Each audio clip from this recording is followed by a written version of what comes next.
Video ini dibuat hanya untuk tujuan hiburan dan edukasi. Semua cuplikan film yang digunakan dimaksudkan untuk ulasan dan komentar, dan tetap menjadi hak milik pemilik aslinya.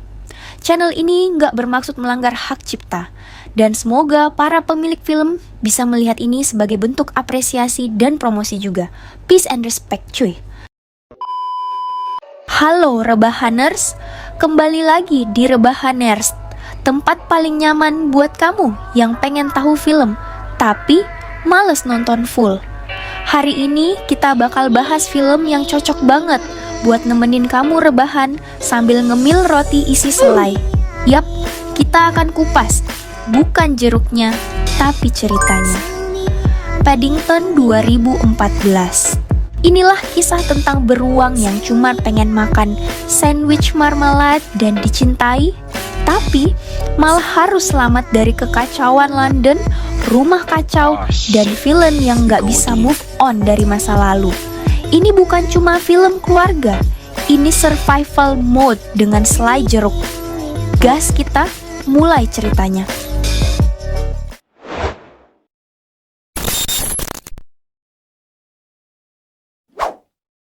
Film dimulai dengan berlatar belakang pada tahun 70 sampai 80. Seorang ahli geografis dari daerah Peru dipaksa oleh semua rekannya untuk pergi masuk ke dalam sebuah hutan untuk melakukan penelitian.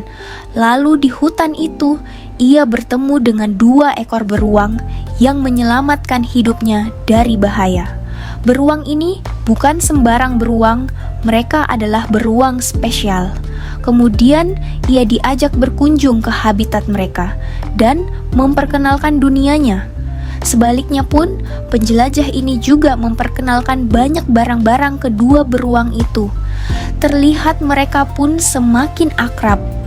Sebelum pergi dari hutan, ia memberi pesan kalau dia bakal membawa para beruang itu masuk ke London.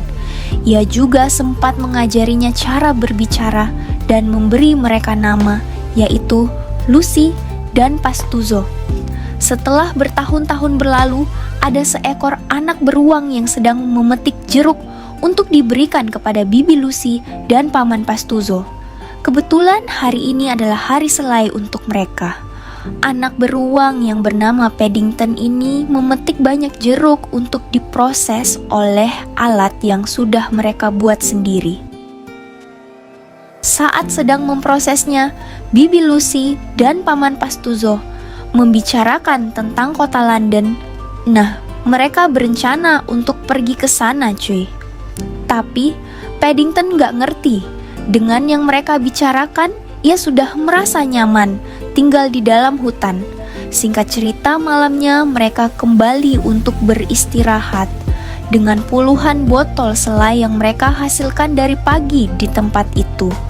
Mereka juga belajar tentang apa saja yang ada di London, seperti salam sapa, prediksi cuaca, dan lain-lain.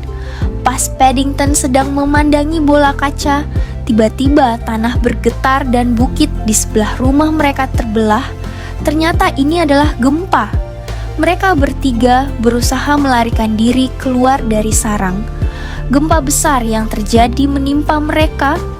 Pohon-pohon di hutan jatuh bertebaran, termasuk sarang tempat tinggal mereka yang sudah menggantung selama bertahun-tahun.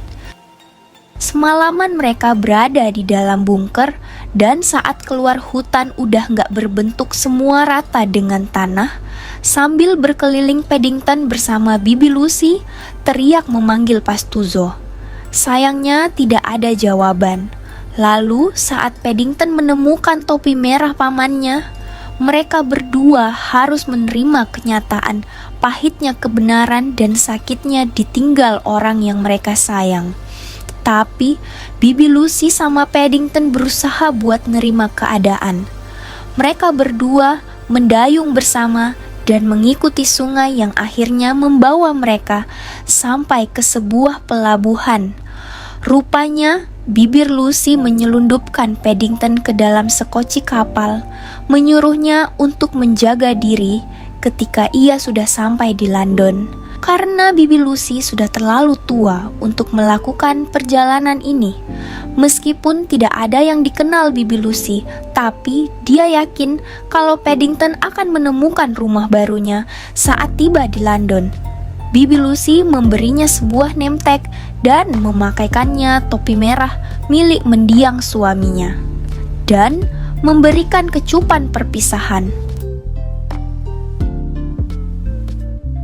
Dengan koper perbekalan berisi botol-botol selai yang menjadi satu-satunya teman perjalanan, Paddington menunggu kapal itu berlabuh. Singkat cerita, kapal tiba di pelabuhan yang dituju. Sambil mengamati situasi, Paddington lompat keluar dari kapal sekoci. Karena banyak awak kapal yang mondar-mandir, membuat ia bersembunyi ke kantong surat. Hokinya, kantong-kantong surat itu langsung dilempar ke dalam mobil bak. Hingga akhirnya Paddington pun ikut bersama semua surat itu, sampai terbawa ke sebuah stasiun bawah tanah. Di sana ia menyapa setiap orang yang ada di sekitarnya, tapi mereka semua mengabaikan sapaan Paddington dan gak ada yang peduli. Paddington masih menunggu sesuatu yang bahkan dia juga gak tahu mau menunggu apa. Setelah beberapa saat, kereta datang berhenti di hadapannya. Banyak orang yang turun dari kereta itu, hingga ada satu keluarga yang akhirnya mencoba mendekati Paddington.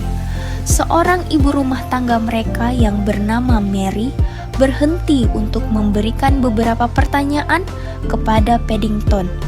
Meski terpaksa Tuan Brown menemani Paddington makan beberapa potong kue, lalu karena paksaan istri dan kedua anaknya yang menyukai beruang imut lucu dan bikin gemes ini, Tuan Brown pun mengizinkan Paddington tinggal bersama mereka untuk 1 malam.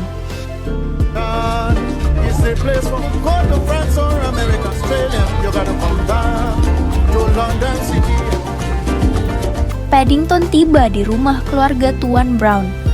Dia juga begitu takjub dengan keindahan desain rumah mereka. Tapi sepertinya Paddington mengira bahwa rumah ini akan diberikan kepadanya, yang padahal mah dia cuma dianggap sebagai tamu untuk memberinya tempat bermalam sementara. Mereka menyambut baik Paddington di rumah mereka karena peduli dengan keadaannya saat ini. Sementara itu, Tuan Brown memutuskan untuk mengirim Paddington ke panti asuhan. Namun sebelum ia dikirim ke sana, Paddington ngasih tahu kalau dulu ada penjelajah yang kenal sama paman dan bibinya, yang mana penjelajah itu pernah berjanji akan menyambut dengan baik kalau beruang datang kepadanya. Namun, sayang Paddington enggak pernah dikasih tahu siapa nama dan kaya apa orangnya. Mary dengan segala kebaikannya ingin menolong Paddington dalam mencari petualang yang pernah menjelajah di kedalaman hutan Peru. Sedangkan Mr. Brown, dia lagi nelpon penangkapan hewan dari ruang kerjanya. Rupanya di sana mereka juga tinggal dengan wanita paruh baya yang diberi panggilan dengan Lady Bird. Nah, Paddington yang berada di kamar mandi tidak mengerti apapun tentang barang keseharian yang digunakan oleh manusia. Dia merusak barang-barang yang ada di hadapannya, dan ketika Tuan Brown menyadarinya, seluruh ruang kamar mandi sudah dibanjiri oleh air.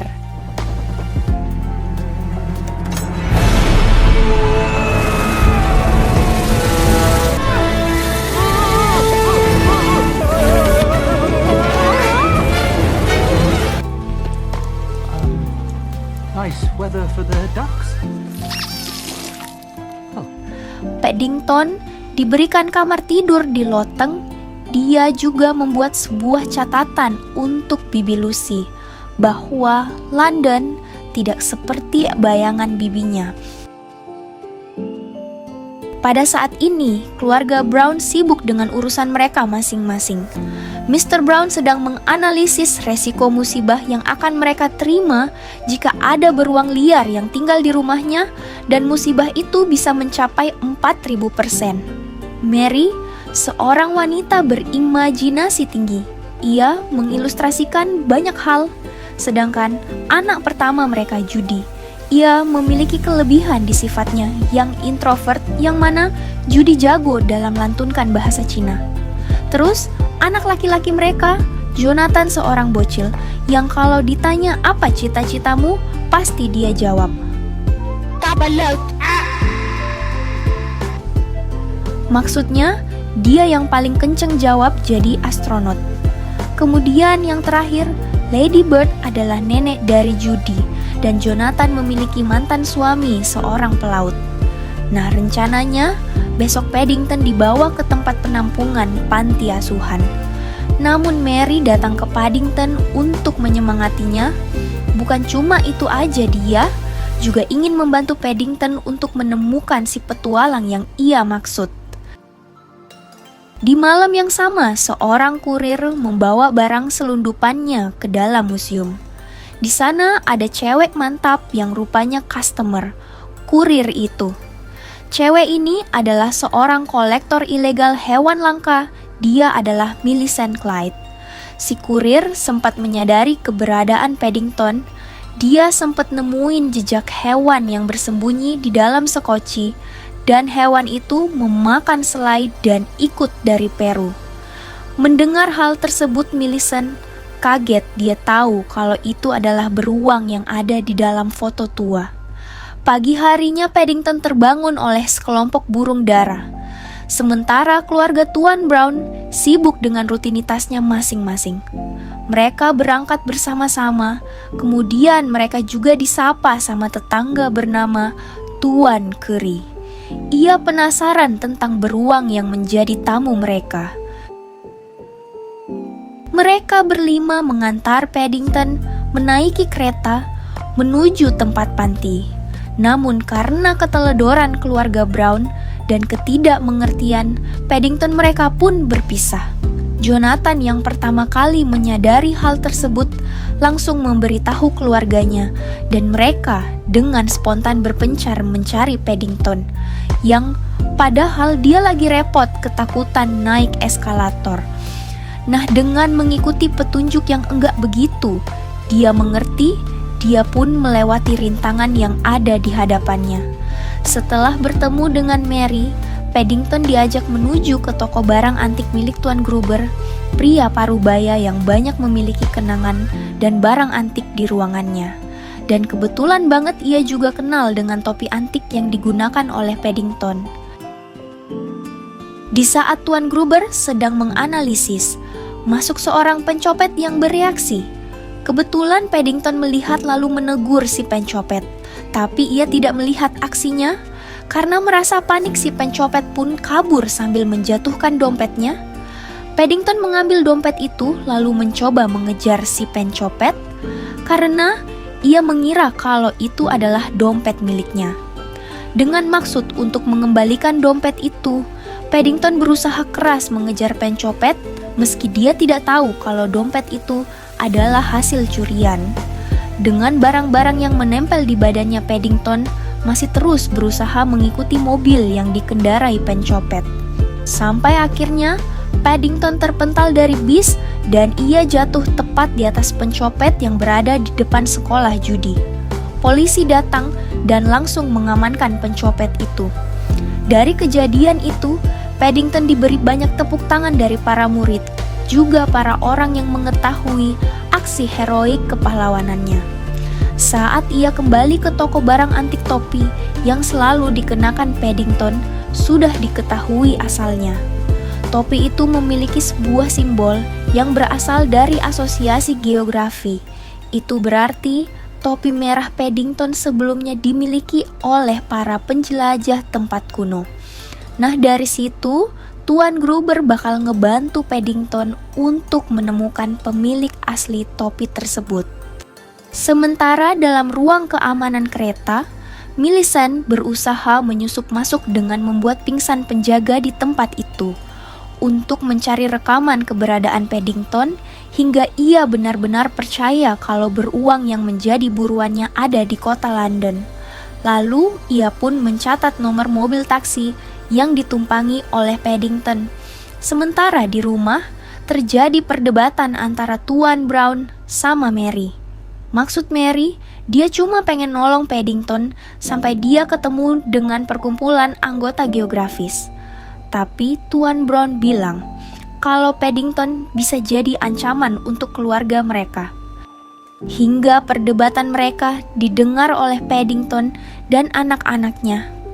Gak lama kemudian, Judy pulang membawa berita yang bisa membuat mereka sedikit bahagia dari koran yang ada di tangannya.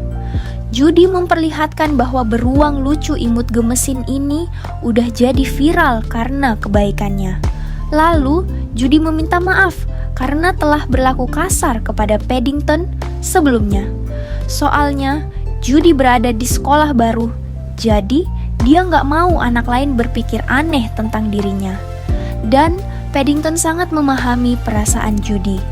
Nggak mudah memang berada di tempat yang baru. Kemudian, Judy mengidekan Paddington untuk mulai berkenalan ulang dengan ayahnya. Paddington pun menyadari kalau ia tidak membuat kesan yang baik kepada Tuan Brown sedari awal. Jadi, Judy sama Jonathan berinisiatif buat merapikan penampilan Paddington. Setelah itu, Paddington dikeringin lalu dipakaikan baju oleh Lady Bird. Baju itu dikenakan turun-temurun dari Tuan Brown lalu kepada anak-anaknya. Paddington merasa seperti menjadi manusia, namun tepatnya ia sudah dianggap sebagai bagian dari keluarga mereka. Setelah melihat ini semua, Tuan Brown jadi berubah pikiran dan dia akan ngebantu Paddington ke asosiasi geografi. Dan Paddington sangat berterima kasih dengan bantuan mereka. Skane beralih ke Millicent yang sudah menemukan mobil taksi incarannya. Ia memaksa supir itu untuk berbicara tentang penumpang aneh yang baru-baru ia antar. Dengan teknik ancaman yang keras, todongan benda tumpul, dan perasaan sakit yang diberikan. Dia pun mendapatkan informasi dari si supir taksi. Pagi harinya dia memantau keluarga Brown, lalu dari dalam wortel ia melihat dan memantau targetnya. Kemudian kita dibawa ke dalam gedung asosiasi geografi. Di sana Tuan Brown dan Paddington meminta informasi penjelajah dari Peru ke resepsionis. Tapi ia berpura-pura tidak mengetahuinya. Dengan terpaksa Paddington kabur menyelinap, mengajak Tuan Brown untuk mencari informasi itu sendiri. Tuan Brown menyamar sebagai seorang pelayan. Walau dengan penampilan yang kaya gitu, masih aja digodain sama security. Mereka berdua memasuki tempat kosong dan memulai pencarian di sana. Tapi nyatanya ada 200 item yang tersimpan dari kedalaman Peru. Kemudian, Paddington menyimpan sisa informasi yang ia dapatkan. Lalu, karena sebuah kesalahan yang dilakukan Paddington, mekanisme mesinnya jadi kacau dan membuat asosiasi itu sangat berantakan. Gerak-gerik mereka sebagai penyusup diketahui oleh Satpam. Beruntung, mereka berhasil pergi kabur menghilang tanpa jejak dari sana. Di sisi lain, Tuan Curry lagi sibuk melayani Millicent. Dia lagi menghasut supaya Tuan Curry bisa dijadiin babu buat membantunya dalam menangkap Paddington. Secara rumahnya kan sebelah-sebelahan sama Paddington. Sementara itu, yang Paddington temukan dari asosiasi geografi adalah kaset dokumentasi sebuah bukti rekaman, yang mana rekaman itu mengingatkan diri Paddington dengan kampung halamannya. Dari cuplikan akhir rekaman itu tertera nama orang yang telah berkunjung ke bibi dan pamannya Paddington di Peru. Pria itu ternyata bernama Montgomery Clyde. Setelah melihat rekaman tersebut, Paddington mulai memahami kalau masing-masing manusia memang punya kebiasaan, kelebihan, atau rahasianya sendiri. Kayak Mary dan Tuan Brown yang suka mengkoleksi benda-benda aneh. koleksi vacuum cleaner punya Lady Bird, Judy yang cepat memahami banyak bahasa, termasuk bahasa beruang, dan Jonathan yang bisa melakukan banyak hal dari benda-benda bekas. Paddington berniat akan kembali ke Peru setelah bertemu dengan Montgomery Clyde, tapi dia sudah merasa nyaman di rumah ini. Bahkan ia udah diakui keluarga oleh mereka. Di balik ketenangan mereka, diam-diam Tuan Quarry kirim laporan ke Millicent kalau Bennington sedang ada di rumah sendirian. Dan dia pun segera menuju ke sana. Sementara ini, Paddington lagi ribet sama selotip yang enggak bisa diputusin. Kemudian dari atas datang Tante Millicent mencoba menjebak Paddington. Tapi karena kesalahannya sendiri, Paddington bisa menghindar. Berbagai kesalahan yang Paddington buat menyelamatkan dirinya sendiri dari berbagai ancaman yang diberikan sama si tante. Kehokian benar-benar berada di Paddington. Tanpa sengaja, ia menyalakan cetrekan kompor gas. Lalu kedatangan Tuan Quarry dari atap rumah menguntungkan Paddington.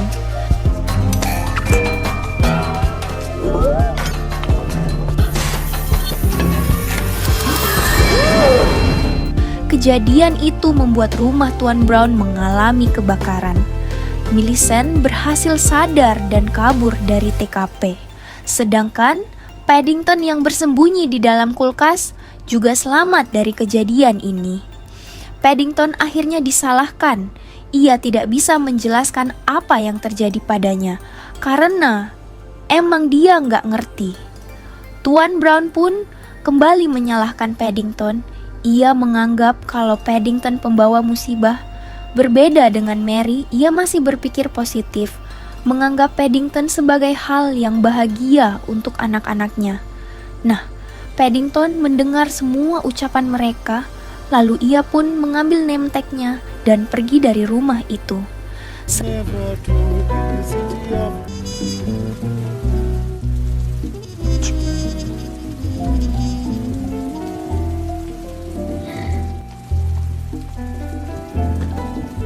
Selembar kertas dengan tulisan tanda perpisahan dari Paddington dibaca oleh Mary di depan keluarganya. Selain Mr. Brown, mereka semua merasa kehilangan.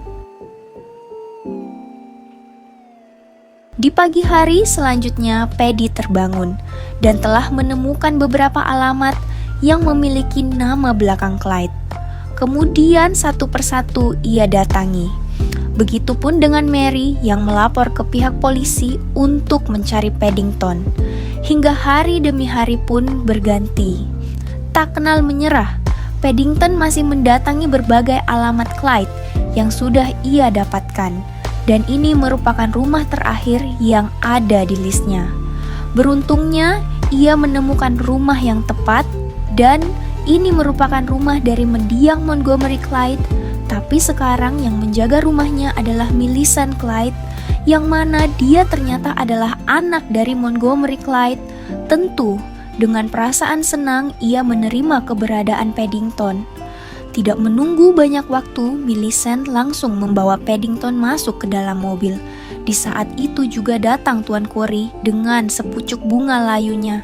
Di sana ia langsung nembak Millicent, tapi tentu aja Millicent menolaknya. Miris banget. Merasa sakit hati dengan yang dia alami, Quarry pun memberitahukan yang sebenarnya kepada keluarga Brown, kalau sekarang Paddington sedang diculik dan dibawa ke museum. Singkatnya, Millicent memperkenalkan beberapa hewan yang sudah dibekukan kepada Paddington, yang mana itu semua merupakan hewan-hewan peninggalan dari berbagai petualang seperti Montgomery Clyde. Namun, di sana tidak ada peninggalan beratasnamakan ayahnya, dikarenakan dulu Montgomery Clyde nggak ada niatan buat nangkep beruang itu. Karena ia tahu beruang-beruang itu juga memiliki kecerdasan dan juga beradab. Namun setelah mendengar pernyataan tersebut, para petinggi di Asosiasi Geografi menghapus catatan perjalanannya. Ia juga dikeluarkan dari keanggotaan komunitas geografi. Sejak saat itu, misi Millicent sebagai anak kandung dari Montgomery Clyde bersumpah akan menyelesaikan pekerjaan ayahnya dulu.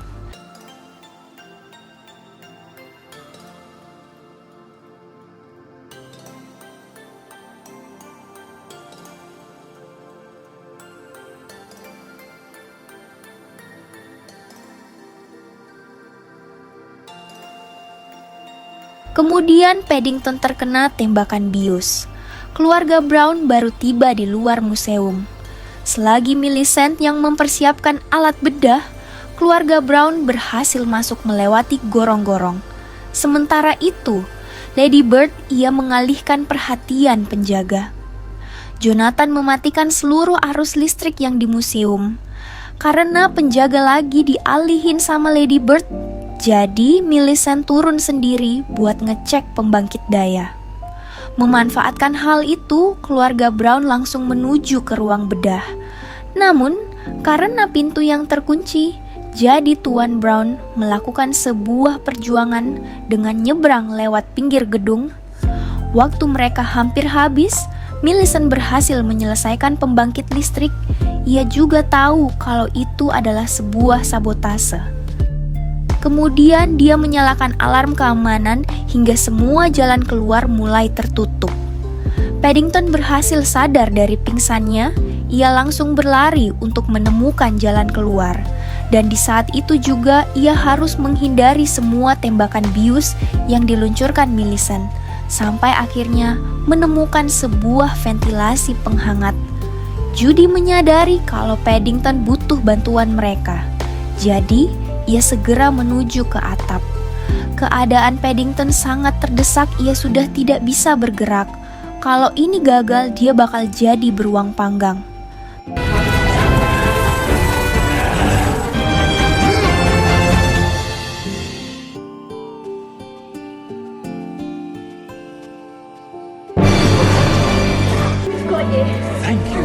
Tapi mereka belum bisa menghela napas lega.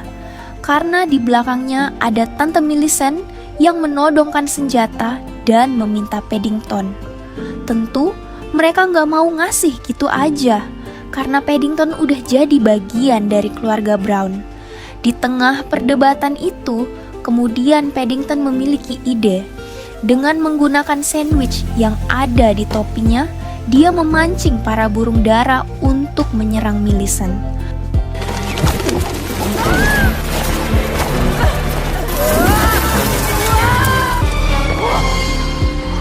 Dan kemudian dilanjutkan sama Lady Bird yang sedang mabuk-mabukan.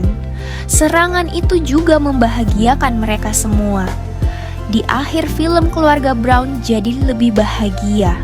Sementara Bibi Lucy ternyata sedang berada di sebuah panti jompo membaca surat yang dibuat oleh Paddington. Tante Millicent juga nggak dipenjara karena kesalahannya, tapi dia harus menjalani pelayanan masyarakat di kebun binatang. Akhirnya, Paddington tinggal tetap bersama keluarga Brown. Dia belajar adaptasi, keluarga Brown belajar bersabar, dan semua jadi keluarga hangat walaupun kadang rumah masih berantakan. Tapi, ya, siapa sih yang peduli soal berantakan kalau hidupmu penuh tawa dan sandwich? Oke, rebahaners, film Paddington ini ngajarin kita bahwa rumah bukan cuma soal tempat, tapi orang-orang atau beruang yang bikin kita ngerasa diterima. Walaupun kadang mereka bikin lantai basah dan makan stok roti tengah malam. Kalau kamu suka video ini, jangan lupa like, subscribe, dan nyalain loncengnya. Mau request film? Langsung tulis di kolom komentar. Tapi jangan minta film horor dulu ya. Nanti aku rebahan sambil merem semua. Thanks udah nonton bareng Rebahaners, channel resmi tukang ringkas film sambil ketawa. Sampai ketemu di video selanjutnya.